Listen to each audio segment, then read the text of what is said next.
So understanding words is a skill that is high in rank here on earth for people to live in peace. And look at, in the world, there's a lot of wars, and some of these wars is from misunderstandings, and sometimes it boils down to misunderstood words. So because these misunderstood words could lead to misunderstood actions. So, but the word I want to talk to you about today is the word called Igbo.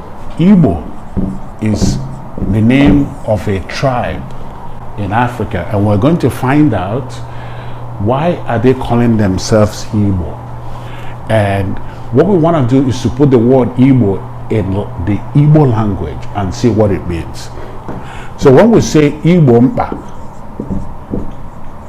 now, so this is Igbo, this is Igbo Mpa. What does this mean? Mpa is something that is bothering you, something that agonizes you, a burden, something that is a burden. So to prevent, Igbo Mpa means to prevent a burden. So for example, if I don't have money to pay a rent, it's something that bothers me, and if you give me money, you're going to prevent me from having that problem. Another word you want to know is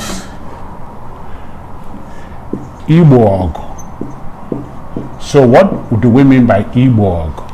Igbo-Dr means to prevent a fight. If two people are fighting, they say Igbo-Dr, which means prevent them from fighting. If two kids are fighting, you ask somebody, go and prevent them from fighting. So again, this word Igbo means prevention. And when we talk about preventing them from fighting, you don't just mean separating them from fighting. Sometimes kids are fighting over a toy.